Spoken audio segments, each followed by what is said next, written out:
संसार में जीत केवल मेहनत से नहीं होती है, जीत मनोबल और आत्म बल से होती है। इसलिए याद रखना, अपना आत्म बल हमेशा बढ़ा कर रखिए, मनोबल बढ़ा कर रखिए और साथ साथ में समता रखिए। जो भी है उसी में गम खा करके अपना संचालन कीजिए, ज़्यादा लड़ाई झगड़ा मत करिए। घर में भोजन बनता है, उसमें भी ज़्यादा किनमिन किनमिन किनमिन किनमिन टिनमिन टिनमिन मत करो। थोड़ा खाना है, ज़्यादा दिमाग गर्म मत करो, प्रेम से खा लो। थोड़ा कम अच्छा लगता है तो मक्का का भुट्टा भून कर चबा लो, एक और भूख है। सतुआ घोर के, चना का सतुआ नमक मिलाकर पी लो, लेकिन दिमाग गरम मत करो। ये बुद्धिमानी की बात है। जितना पैसा तुम चाहती हो तुम्हारा पति नहीं दे पाता है तो कम पैसे में काम चला लो। होली दिवाली में ही पुरानी साड़ी धो करके फिर से पहन लो, असमंजस में मत पड़ो।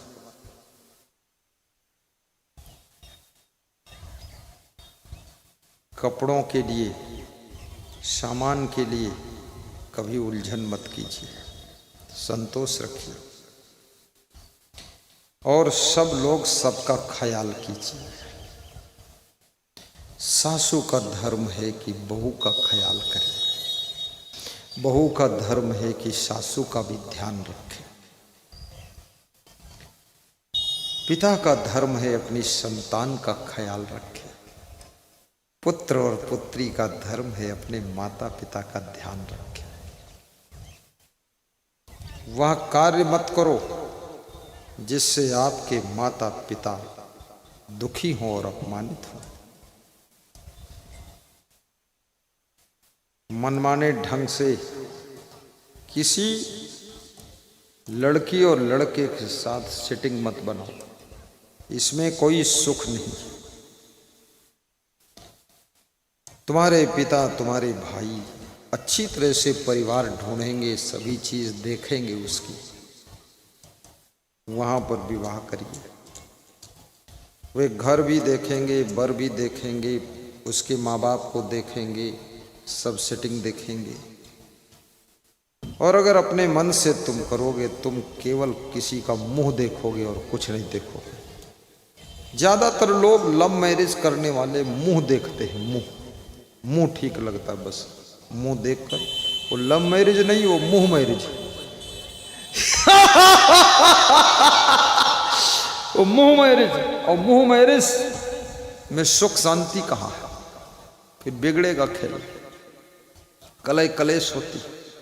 इसलिए जितने लोगों ने मुंह मैरिज किया है, चेहरा से मैरिज किया है, उसमें 80% लड़कियों के और 80% लड़कों के लास्ट तक मर्डर ही हुई, मार डाले गए। जो लड़का कह रहा था तू मेरी जान है, वही लड़का उस लड़की की जान ले लेता है, टुकड़े करके फेंक देता है। और जो लड़की कह रही थी तुम्हारे बिना जी नहीं सकूंगी, वही लड़की उस लड़के को मार डालती है और उसके बिना ही जिंदा रहती है। ये सब मुंह मैरिज मत करो, लव मैरिज मत करो, गम मैरिज मत करो, कोर्ट मैरिज मत करो। ये विषय भोगों के लिए माँ बाप को संकट में ढकेल देना, असमंजस में डाल देना, अपमान के गड्ढे में गिरा देना, ये बहुत बड़ा पाप है। याद रखना, माँ बाप को कुछ नहीं दे सके तो कम से कम सम्मान की जिंदगी जीने का सौभाग्य दीजिए। बोलिए सदगुरु भगवान की जय, कबीर साहेब की जय। और ये भी याद रखना,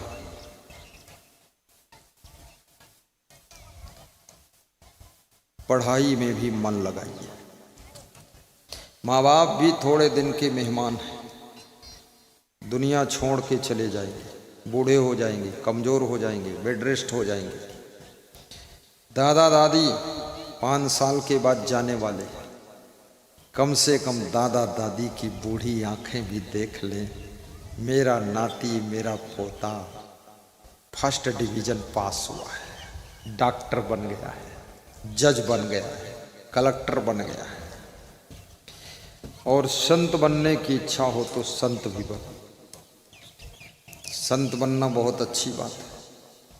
नौकरी तो सारी दुनिया करती है, शादी तो सारी दुनिया करती है, सब एक एक छोकरी हो एक एक छोकरा लेकर बैठ जाते हैं, चाहे वो डोकरी हो या डोकरा, सबके साथ एक एक छोकरी एक एक छोकरा, नौकरी और नौकरा। लेकिन मेरे जैसे संत भी बनो, अगर इच्छा है तो, हिम्मत है तो, साहस है तो। संत बहुत बड़ी चीज है। प्रखर संत बनो, ब्रह्मचारी संत बनो, व्यसन मुक्त संत बनो, श्रद्धावान संत बनो, करुणावान संत बनो, वैराग्यवान संत बनो, विश्व के कल्याण के लिए संत बनो, आत्म कल्याण के लिए संत बनो, वासना के लिए नहीं उपासना के लिए संत बनो, भोगों के लिए नहीं भक्ति के लिए संत बनो, गुरु की सेवा के लिए संत बनो, और जन जन के भीतर सोई हुई भक्ति को जागृत करने के लिए संत बनो। ये गांजा पीने के लिए संत मत बनो। एक साधु से मैंने पूछा, तू साधु क्यों बना? बोले गांजा पीने के लिए। तुमने कहा गांजा तो घर में भी पी लेता। बोले घर में माँ बाप डांटते थे, गांजा नहीं पीने देते, भाई डांटता था, भाभो डांटती थी, बहन डांटती थी, तो मैंने सोचा घर छोड़ दूं और साधु जैसा कपड़ा लपेट लूं, दिन रात गांजा पीऊं। तो गांजा पीने के लिए संत बना है। उसको न भगवान से मतलब, न देवी देवता से मतलब, न आत्म कल्याण से मतलब, न जगत के कल्याण से मतलब, उसको केवल गांजा की चिलम से मतलब। गांजा पी रहा है।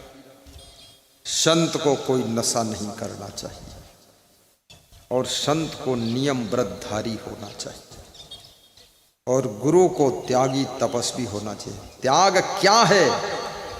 गाड़ी का त्याग करना कोई बहुत बड़ी बात नहीं, जूता चप्पल त्याग करना कोई खास बात नहीं। कोई जानवर गाड़ी में बैठता नहीं, ना गाड़ी जूता चप्पल पहनता है, तो क्या त्यागी हो गया? ये फालतू बकवास। रजाई का त्याग करना, ठंडी में ऐसे नंग धड़ंग रहना, ये त्याग नहीं है। कोई पशु पक्षी रजाई ओढ़ता ही नहीं, तो क्या वो त्यागी हो गया? इससे त्यागी कोई नहीं होता। त्याग करना किस चीज का है? विषय भोगों का त्याग करना है। कर्मेंद्रियाणि यह संयम आस्ते मनसा स्मरण इंद्रियार्थान विमूढ़ आत्मा मिथ्याचारा सह उच्चते। अपने कर्मेंद्रिय और ज्ञानेंद्रिय को बस में रखना, ये त्याग है। स्वाद को जीतना, ये त्याग है। बहुत बड़ा त्याग है। इस त्याग को समझना, जीवा को जीत लेना, आंखों को जीतना, आंखें कंट्रोल रखना। ये आंखें कंट्रोल नहीं है, आंखें भाग रही हैं। छोटी छोटी आंखें बड़ी खतरनाक है। ये कान कंट्रोल नहीं है, गंदे गीत सुनने के लिए कान चंचल है। ये नाक कंट्रोल नहीं है, ये सेंट पेंट सूंघने के लिए बहुत परेशान है। ये जीवा कंट्रोल नहीं है, टेस्टी खाने के लिए परेशान है। चाहे जितना कष्टी हो जाए, लेकिन टेस्टी चाहिए, टेस्ट चाहिए, कितना कष्ट मिल जाए। इन इंद्रियों को बस में रखना ही साधुता है। चंचल मन को बस में रखना साधुता है। फिल्म ना देखना साधुता है।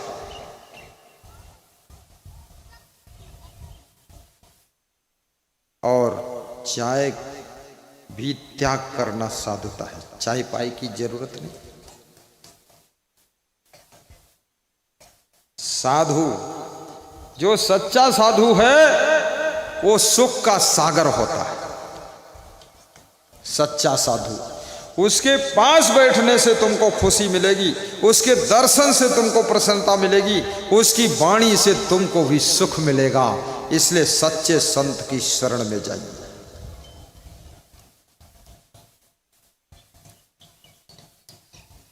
साधु हमारी आत्मा, हम साधुन के जीव, हम साधुन में यो रमे, ज्यों माखन में घी। साधु साधु सब ही बड़े अपनी अपनी ठौर, संत विवेकी पारखी ते माथे के मोर।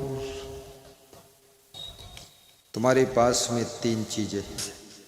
एक तो शरीर है जिसके लिए भोजन, कपड़ा और मकान चाहिए। जूता, चप्पल, साबुन, तेल, मंजन, ब्रश चाहिए। सोने के लिए बेड, गद्दा, रजाई, मच्छरदानी चाहिए। लेकिन ये सब कुछ मिल जाए फिर भी सुखी नहीं होंगे आप, क्योंकि आपके पास में एक दूसरी चीज और है जिसका नाम मन है। मन को बेड नहीं चाहिए, मन को रजाई नहीं चाहिए, मन रजाई नहीं ओढ़ता है। मन को संतुष्टि चाहिए। ये संतुष्टि कहाँ से मिलेगी? मन को समझदारी चाहिए। ये कहाँ से मिलेगी? ये सत्संग से मिलेगी। तब मन में संतोष आएगा, तब मन सुखी होगा। तीसरी चीज और है, मन सुखी हो गया लेकिन मन शांत नहीं है, मन मुक्त नहीं है, तो मुक्ति कैसे मिलेगी, परम शांति कैसे मिलेगी? तीसरी चीज एक तुम्हारे पास और है, उसका नाम आत्मा है। क्या नाम है? बोलते क्यों नहीं हो? आत्मा। उसका नाम है, क्या नाम? कुछ लोग कह रहे हैं उसका नाम भैंसा है। भैंसा नहीं, आत्मा। क्या नाम है? जोर से बोलो, सब बोलो। आत्मा। सबके अंदर एक एक आत्मा बैठा है। उस आत्मा को क्या चाहिए? आत्मा को शांति चाहिए। इसलिए हमारे संतों ने लिखा है, धनवंत यो निर्धन दुखी, निर्णय करके देख, राजा दुखी प्रजा दुखी, दुखी रंक प्रभु भेख। इंद्र दुखी, ब्रह्मा दुखी, हाँ बोलो, दुखी विष्णु सब देव, शिव सनकादिक दुखित अति, बिनु बैरागी न भेद। इंद्र भी दुखी है कि मेरा इंद्रासन कोई न ले ले। और ब्रह्मा जी दुखी हैं कि सब देवताओं की पूजा होती, हमारी पूजा नहीं होती। इंद्र दुखी, ब्रह्मा दुखी, दुखी विष्णु सब देव। विष्णु भगवान भी दुखी हैं कि दिन रात लोग भगवान भगवान बोल रहे, हमको सोना हराम हो गया, वो भी दुखी। सब देवता भी दुखी, राजा दुखी, प्रजा दुखी, दुखी रंग प्रभेक, गरीब दुखी, प्रभुता संपन्न लोग दुखी, धनवंत दुखी, निर्धन दुखी, निर्णय करके देख। तन धर सुखिया कोई नहीं, सब कोई दुखिया लोग। बड़ा कठिन मामला हो गया। कहें कबीर कैसे मिटे रोग सोग और भोग। कबीर कहते ये कैसे मिटेगा भाई दुख का रोग। प्रधानमंत्री भी दुखी है, मुख्यमंत्री भी दुखी है, और जो मूर्ख मंत्री है वो ज्यादा दुखी है। सब दुखी। कैसे होंगे सुखी? क्या है उपाय सुखी होने का? आज वही उपाय बताऊंगा। आज बता दूं कि कल बताऊं? आज ही बता देता हूं ताकि रात भर में तुम सुखी हो जाओ। सुख तेरे ही अंतस तल में सुख का सागर लहराता है। तेरे ही अंतस तल में सुख का सागर लहराता है। पर तू विपन्न हो करके दर दर ठोकर खाता है। तेरे ही अंतस्तल में सुख का सागर लहराता है, पर तू विपन्न हो करके दर दर ठोकर खाता है। सुख ढूंढ रहे तुम वन में, गिर गहवर के कंदर में, पर पता नहीं तो पाया वो है तेरे अंदर में, पर पता नहीं तो पाया वो है तेरे अंदर में। क्या ढूंढ रहे बन बन घट घट में समाया है, तेरे भीतर मेरे भीतर उसकी तो छाया है। तेरे भीतर मेरे भीतर उसकी ही तो छाया है। क्या ढूंढ रहे बन बन घट घट में समाया है, क्या ढूंढ रहे वन वन घट घट में समाया है। तेरे भीतर मेरे भीतर उसकी तो छाया है। तेरे भीतर मेरे भीतर उसकी ही तो छाया है। उसकी ही तो छाया है। कोई तीरथ मूरत ढूंढत है, कोई पत्थर पानी धोवत है। कोई तीरथ मूरत दौलत है, कोई पत्थर पानी धोवत है। नित्य पास तेरे तू दूर फिरे, नित्य पास तेरे तू दूर फिरे। गिरथा भर माया है। नित्य पास तेरे तू दूर फिरे, बिरथा भर माया है। घट घट में समाया है, क्या ढूंढ रहे बनी बनी घट घट में समाया है। क्या ढूंढ रहे बनी बनी घट घट में समाया है। घट घट में समाया है।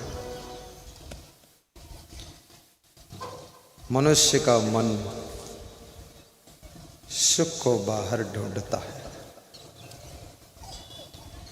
बाहर जो चीज मिलती है उससे केवल तुमको सुविधा मिल सकती है, सुख नहीं मिल सकता है। गाड़ी मिलेगी तो सुविधा से यात्रा हो जाएगी, लेकिन गाड़ी में भी सुख नहीं। मच्छरदानी मिलेगी,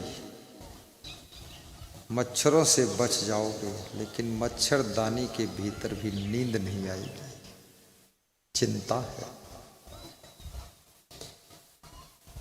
परम सुख जब तुम्हारे मन को एहसास होता है, तब मन गहरी नींद के सागर में डूब जाता है।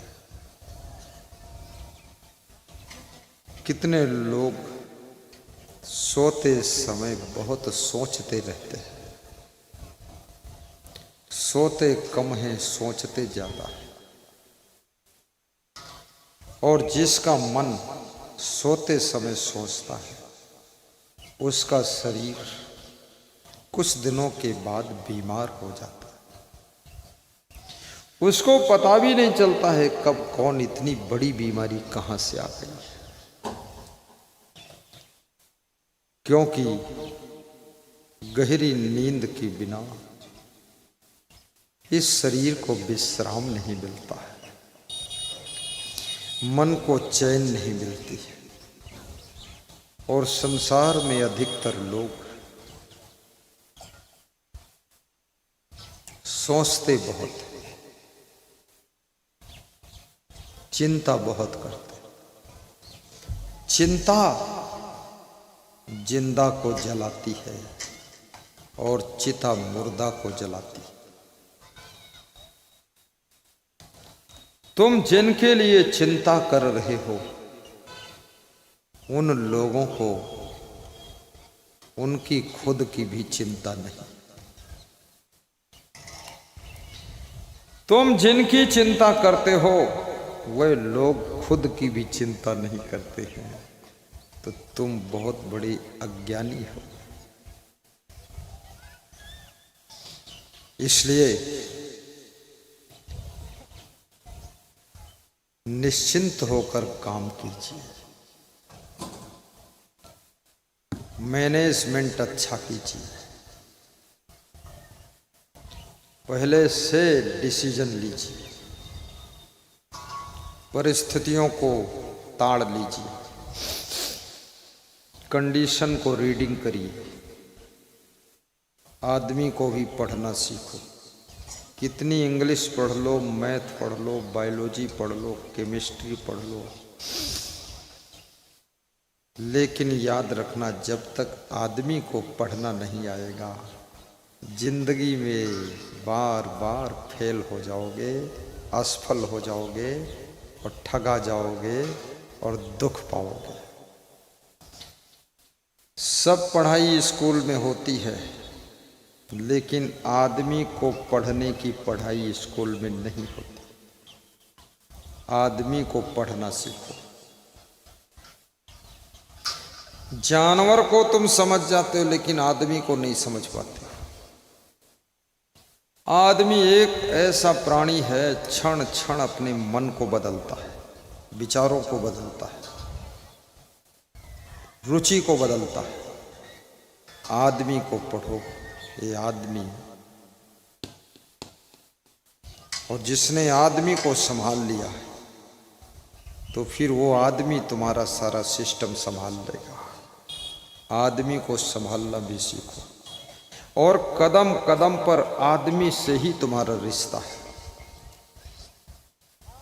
पत्नी बनेगी आदमी है, तुम्हारा पति बनेगा वो भी, बेटा दामाद मिलेगा वो भी आदमी, सास ससुर होंगे वो भी आदमी, कर्मचारी मिलेंगे वो भी आदमी, मालिक मिलेगा वो भी आदमी, दुकानदार भी आदमी, ग्राहक भी आदमी, गुरु भी आदमी, शिष्य भी आदमी, भक्त भी आदमी, सत्संग कराने वाला आदमी, सुनने वाला आदमी, भोजन बनाने वाला आदमी, खाने वाला आदमी और खा करके दो पूड़ी फेंकने वाला आदमी, ये आदमी ही है। सब अच्छा बुरा करता रहता है।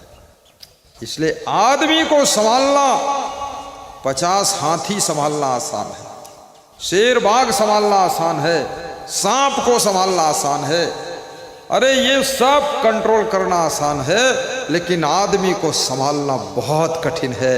अगर आदमी को नहीं संभाल सकते आप हैं तो आदमी आपको फेल कर देगा। इसलिए आदमी को संभालना सीखो, आदमी को डील करना सीखो।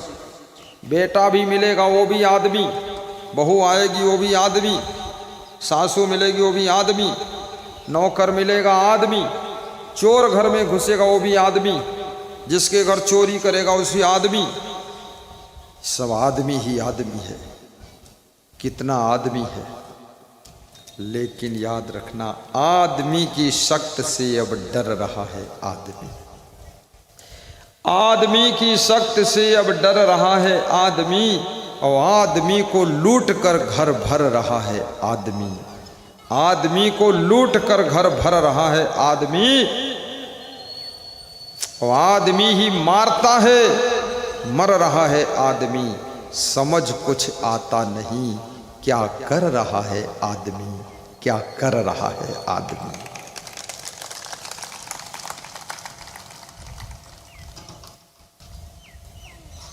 आदमी संभल जाए तो धरती स्वर्ग बन जाएगी, आदमी फिसल जाए तो स्वर्ग भी नरक बन जाएगा। ये सत्संग आदमी को संभालने के लिए, जो आदमी संभल जाता है उसकी पहचान है कि वो अपने मन को संभालता है। और कबीर साहब कहते हैं कि मन की तरंग मार लो बस हो गया भजन। मेहीदास महाराज ने कहा है कि मन का ही पूरा खेल है, और मन के खेल को नहीं समझ सके तो जिंदगी जेल है, और मन के खेल को समझ लिया तो जिंदगी भी खेल है। खेल खेल में जिंदगी जी लोगे। मन की तरंग मार लो बस हो गया भजन, बस हो गया भजन। मन गाओ। की तरंग मार लो बस हो गया भजन, बस हो गया भजन। मन की तरंग मार लो, मन की तरंग मार लो। सब गाइए, गुनगुनाइए, हो गया मधुर मधुर आवाज निकलनी चाहिए। लालचंद जी, लालचंद राय, भजन। कांझा बनिया पट्टी। आदत जरा सुधार लो, आदत जरा सुधार लो, बस हो गया भजन। मन की तरंग मार लो बस हो गया भजन। मन की आदत जरा सुधार लो, आदत जरा सुधार लो बस हो गया भजन, बस हो गया भजन। मन की तरंग मार लो बस हो गया भजन, बस हो गया भजन। आए हो तुम कहाँ से और जाओगे कहाँ, आए हो तुम कहाँ से और जाओगे कहाँ। ना तो दिल विचार लो बस हो गया भजन, इतना तो दिल विचार लो बस हो गया भजन, बस हो गया भजन। गा दो गा दो और गा दो। इतना तो दिल विचार लो बस हो गया भजन। नेकी सभी के साथ में बन जाए सो करो, नेकी सभी के साथ में बन जाए सो करो। मत सिर बदी का भार लो, मत सिर बदी का भार लो बस हो गया भजन। मन की तरंग मार लो बस हो गया भजन। कोई तुम्हें बुरा कहे सुन कर उसे क्षमा,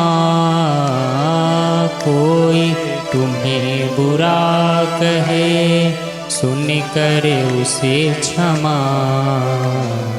वाणी का स्वर संभाल लो, वाणी का स्वर संभाल लो बस हो गया भजन।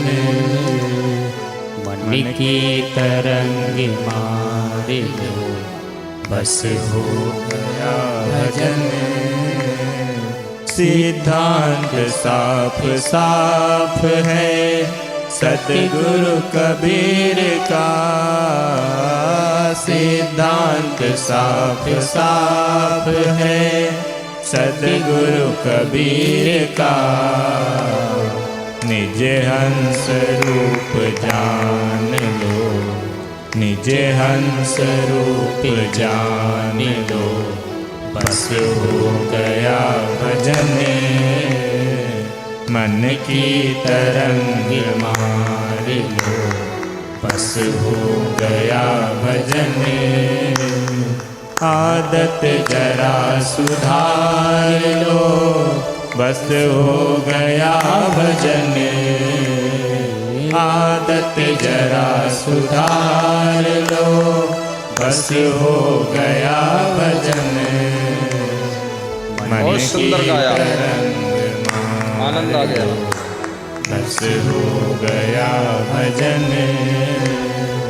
मन की तरंग मार लो, बस हो गया भजन।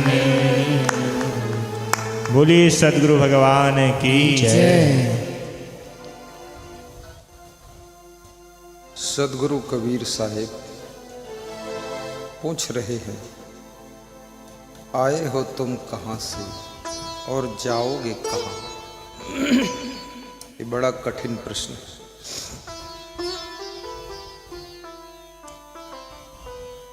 आज जिस घर में तुम हो, जिस शरीर में तुम्हारी आत्मा है, कबीर पूछ रहे हैं, इस शरीर से पहले, इस घर से पहले, इस माता पिता से पहले तुम्हारे कौन माता पिता थे? तुम्हारा कौन सा घर था? तुम्हारा कौन सा शरीर था? तुम पशु से पक्षी थे, कीड़े मकोड़े थे, कि तुम स्त्री थे कि पुरुष थे? गरीब के घर में तुम थे कि अमीर के घर में थे?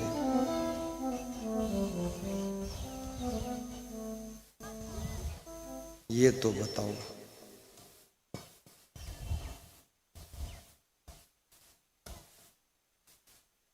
अब ये किसको पता है कि इस जीवन से पहले हम कहाँ थे? किसी को याद नहीं है। मुझको भी याद नहीं है, तुमको भी याद नहीं है। लेकिन कबीर साहब पूछ रहे हैं तो क्या बताऊं कि आए हो तुम कहाँ से?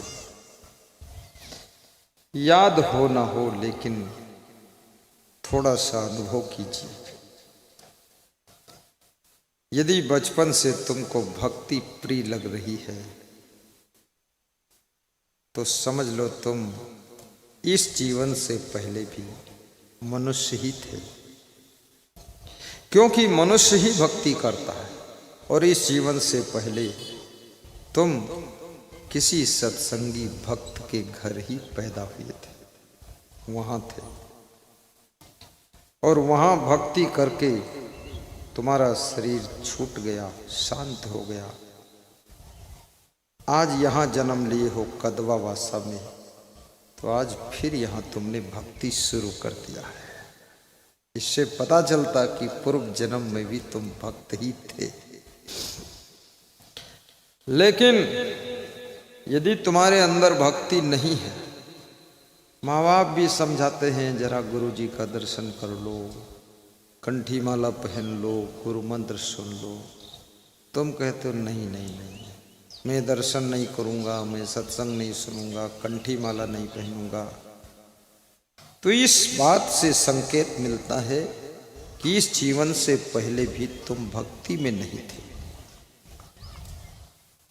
तुमने कंठी माला में नहीं थे, सत्संग में नहीं थे। और यदि तुम्हारा रहन सहन पशुओं जैसा है, जानवरों जैसा है, केवल तुम भोगों में डूबे हुए हो, तुम्हें अपने माता पिता का भी कुछ ख्याल नहीं, परिवार का ख्याल नहीं, इसका अर्थ ये हुआ तुम इस जीवन से पहले पशु के शरीर में थे, पंछी के शरीर में थे, कीड़े मकोड़े के शरीर में थे। तुम्हारे पाप सब कट गए। किसी बृहद पुण्य के प्रभाव से तुमको बहुत जन्मों के बाद मनुष्य का जीवन मिला है। अब बहुत जन्मों के बाद मनुष्य का जीवन मिला है, तो पशुओं जैसी जिंदगी जीने की पिछले जन्मों में आदत रही, कीड़े मकोड़ों जैसी जिंदगी जीने की आपकी प्रैक्टिस रही, चिड़ियों जैसी जिंदगी जीने की आपका अभ्यास रहा। तो अब इस जीवन में भी तुम पशुओं जैसे ही भोग विलास में पड़े रहोगे, कीड़े मकोड़ों जैसे ही रेंगते रहोगे और चिड़ियों जैसे ही चू चू चू चू चे चो चो चो करते रहोगे। तुम यहाँ भी भक्ति नहीं कर पाओगे। बहुत दिन बीत जाएंगे, बहुत दुख भोगोगे, बहुत कष्ट भोगोगे, बहुत भटकोगे, तब जा कर के जब पुण्य उदय होंगे तब तुमको भक्ति इस जीवन में मिलेगी, अन्यथा नहीं मिलेगी। ये पता चल गया कि आए हो तुम कहाँ से और जाओगे कहाँ। अब ये दूसरा सवाल है कि जाओगे कहाँ। अभी यहां से मैं सत्संग छोड़ूंगा, लोग कहाँ जाएंगे? अपने अपने घर जाएंगे। रोज सवेरे उठ के तुम कहाँ जाते?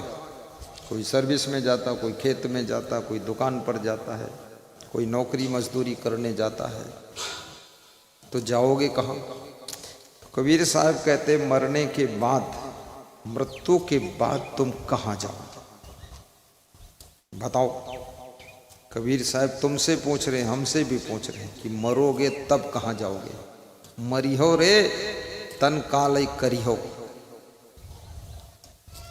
कबीर साहब कहते हैं मरने से पहले जिंदा में ही बता दो, मरने के बाद तुम्हारी आत्मा कहाँ जाएगी। कबीर का सवाल बहुत कठिन है, कहाँ जाएगी आत्मा? तो कहाँ जाएगी मैं बता देता हूँ, वहाँ जाएगी जहाँ तुम अभी जा रहे हो, वहीं मरने के बाद भी जाओगे और कहीं नहीं जाओगे।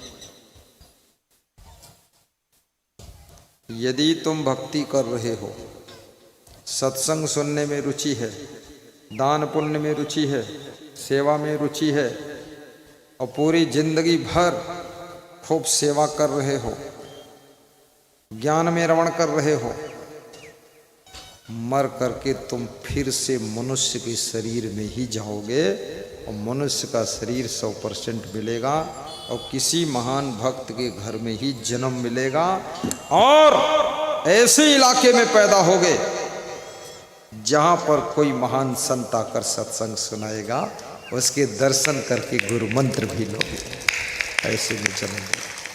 तो जाओगे कहाँ? मैं बता देता हूँ, वहीं जाओगे।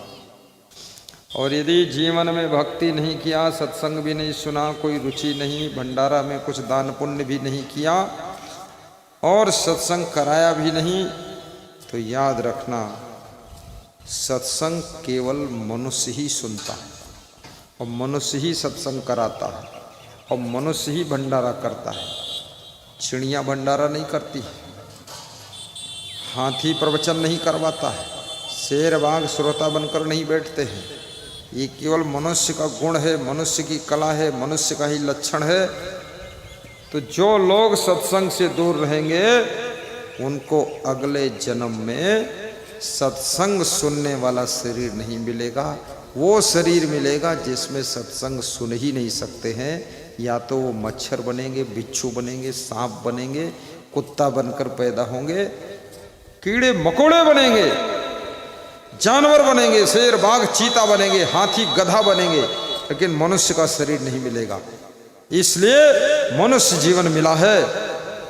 पायो मानुष तन अलबेला, कर लो संत समागम मेला, बेला फेरी ना मिले, बेला फेरी ना मिले।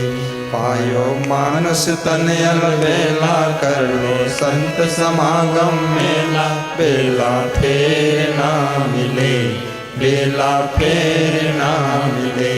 पायो मानुष तन अलबेला, कर लो संत समागम मेला, बेला फेर ना मिले, बेला फेर ना मिले। पायो मानुष तन अलबेला, ऐसा अलबेला मनुष्य जीवन मिला। मनुष्य जीवन में 3 चीजें जो पशु पक्षी के जीवन में नहीं। नंबर 1 स्वतंत्रता है, नंबर 2 अधिकार है, नंबर 3 त्याग करने की क्षमता है। जैसी जिंदगी जीना चाहो वैसी जिंदगी जीने का सौभाग्य मनुष्य जीवन में, चाहे ब्रह्मचारी बनकर रहो चाहे बेविचारी बनकर रहो, ये मनुष्य जीवन में सुविधा है।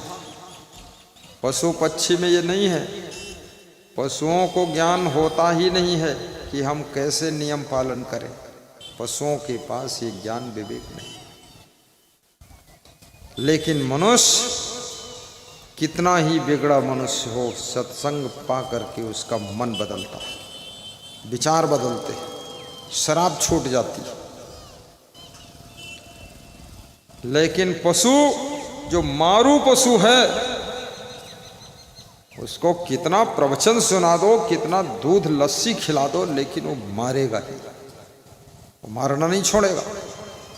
लेकिन क्रोध करने वाला मनुष्य सत्संग के प्रभाव से, अच्छी संगत के प्रभाव से क्रोध छोड़ देता है, लोभी लोभ छोड़ देता है, अभिमानी अभिमान छोड़ देता है, मोही मोह कम कर देता है, और जलन करने वाला जलन छोड़ देता है। याद रखना, लड़ाई बात बात में करने वाला अब प्रेम से रहने लग जाता है। मनुष्य जीवन में अपने आप को बदलने का फाउंडेशन है, इसलिए मनुष्य जीवन महान है।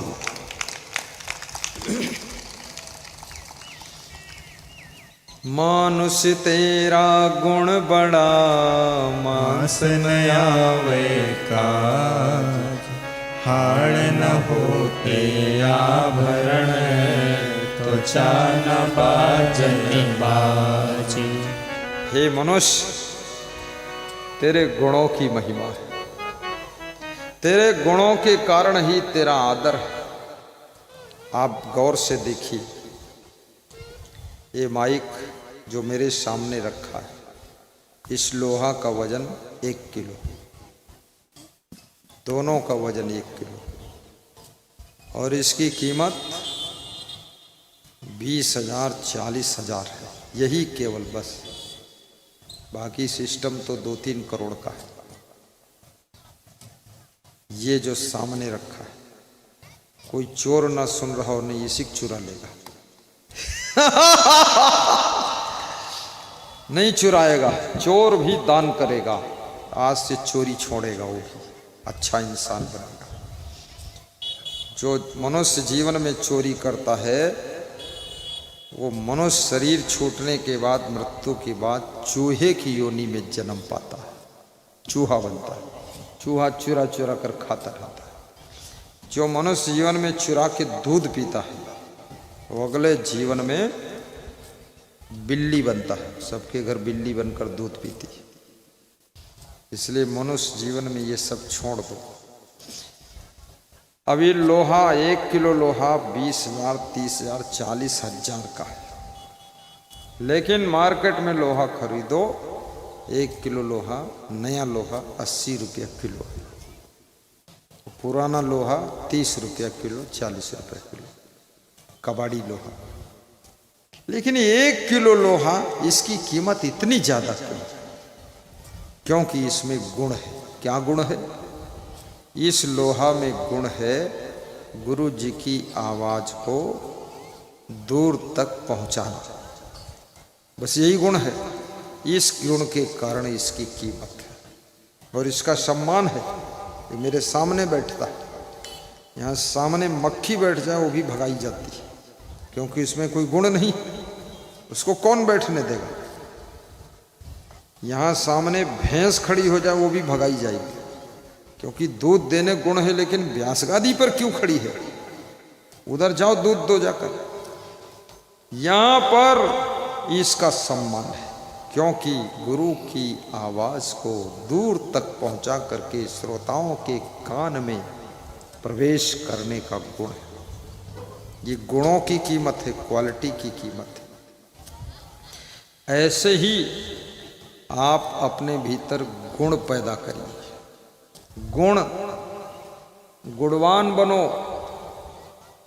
धनवान बनने की कोशिश तो सब लोग कर रहे हैं, रूपवान बनने के लिए लोग बड़ी मेहनत कर रहे हैं, लेकिन गुणवान कैसे बनोगे?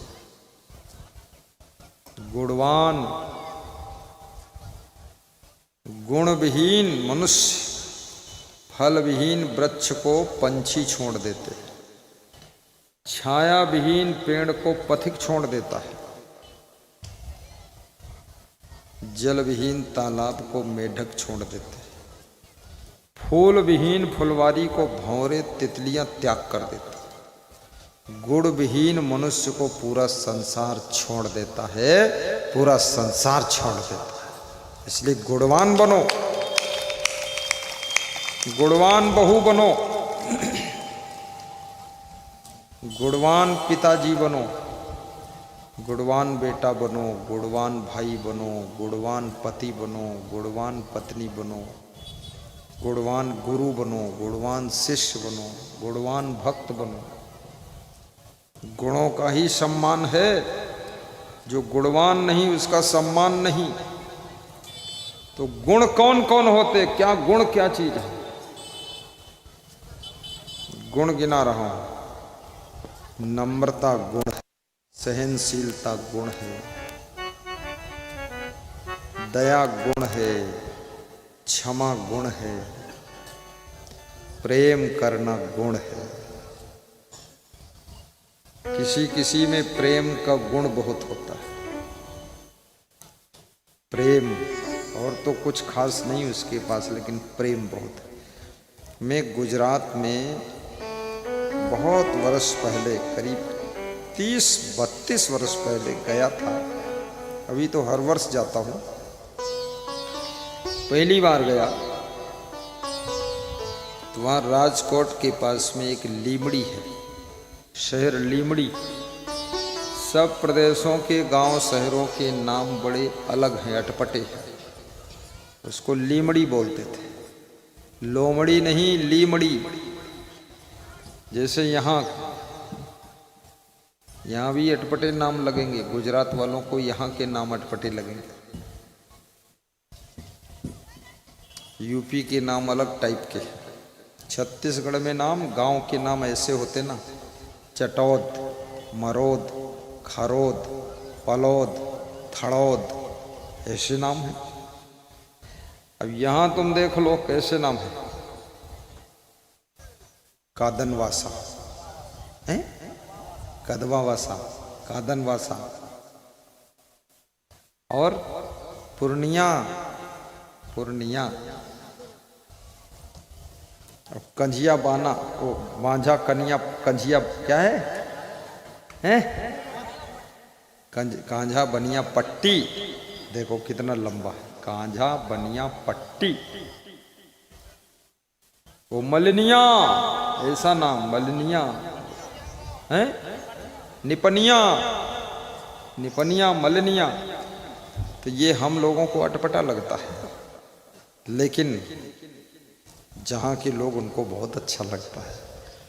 तो वहाँ वो लीमड़ी शहर था, तो उस शहर में एक कबीर का मंदिर था।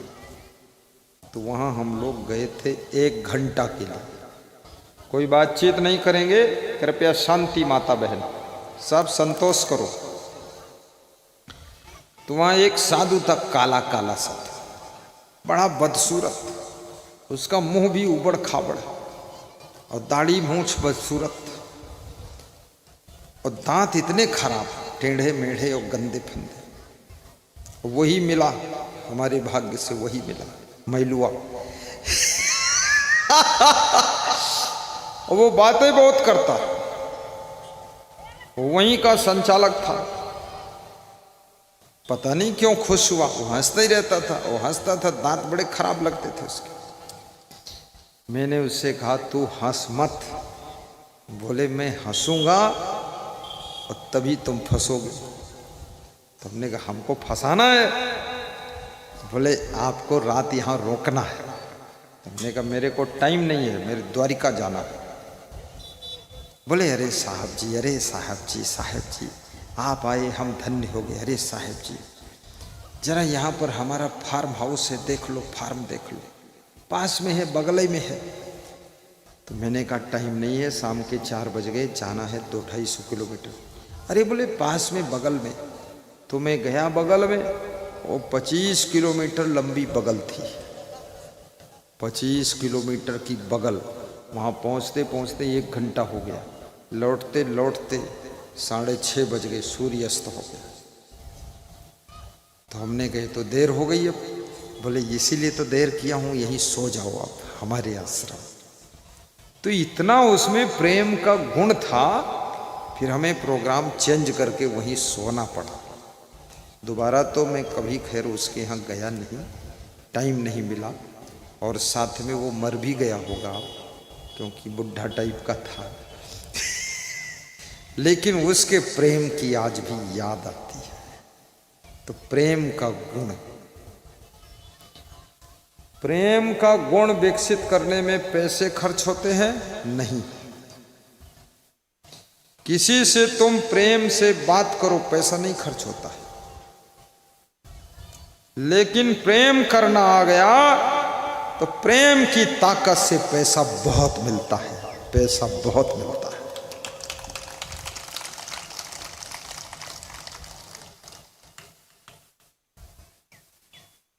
लोगों में धन कमाने की कला है, लेकिन प्रेम का गुण नहीं। मकान बनाने की कला है, लेकिन संतोष का गुण नहीं, संतोष पूर्वक रहने का गुण नहीं। इसलिए अच्छे अच्छे मकान में लोग दुखी हैं। गाड़ी खरीदने की कला है, ताकत है, खरीद लिया, पर गाड़ी में प्रेम से यात्रा करने का गुण नहीं है। गाड़ी के भीतर लोग लड़ते रहते हैं, और लड़ते लड़ते गेट खुल जाए तो कहीं गिर जाए, उसी में लड़ रहे हैं। राजस्थान के 5 आदमी गुजरात गए, तो राजस्थान से लेकर गुजरात तक वो लड़ते लड़ते ही गए, और उधर से लौटे तो लड़ते लड़ते ही लौटे। फिर लौटने के बाद हमको मिले तो बोले अब कभी हम इनके साथ नहीं आएंगे। तो दूसरे ने कहा हम इनके साथ नहीं, तीसरा बोला हम ये चारों के साथ नहीं आएंगे, चौथा बोला हम दुष्टों के साथ आएंगे ही नहीं। तो हमने कहा हुआ क्या? बोले राजस्थान से गुजरात तक हम लड़ते ही लड़ते गए, मारपीट नहीं हुई, बाकी सब कुछ हो गया। अब गाड़ी है और यात्रा हो रही, प्रेम के बिना यात्रा का सुख नहीं मिलता है। 2 घंटे की यात्रा में भी सुख नहीं मिल सकता है, और जिसके पास प्रेम नहीं है, ये जीवन की 100 वर्ष की लंबी यात्रा में उसको कैसे सुख मिल सकता है। इसलिए प्रेम पैदा करो ताकि जीवन का सफर आसान हो जाए, जीवन की यात्रा में सुख मिले। कितने लोगों को मैंने ट्रेन में देखा, 5 घंटे की यात्रा है, उसके अंदर पटकी पटका, मारपीट, ढकेला ढकेली सब हो जाता ट्रेन में। संतोष का गुण नहीं, प्रेम का गुण नहीं, गम खाने का गुण नहीं, अहंकार का अवगुण है, क्रोध का अवगुण है, बर्दाश्त करने की जो क्षमता नहीं। ट्रेन में जब तक मारपीट किया, गाली गलौज किया, तब तक स्टेशन उतरने की आ गई है। सीट के लिए मारपीट कर रहे थे, सीट पर बैठ ही नहीं पाए, और मारपीट होती रही, और स्टेशन आ गई, और बिना बैठे उतर गए, और मारपीट हो गई। ये जिंदगी नहीं है। ऐसे ही याद रखना,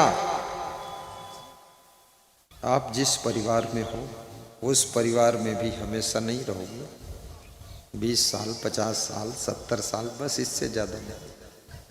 अब चाहे लड़ाई करके रहो, चाहे प्रेम से रहो, चाहे सहनशील बनकर रहो, चाहे एक दूसरे को क्षमा करके रहो, चाहे गाली गलौज करके रहो, चाहे मारपीट करके रहो, और चाहे गम खाकर रहो, याद रखना जो लोग क्रोध करके रहेंगे, अहंकार करके रहेंगे, लालच करके रहेंगे, वह लोग दुखी होकर के जिंदगी का सफर बिताएंगे।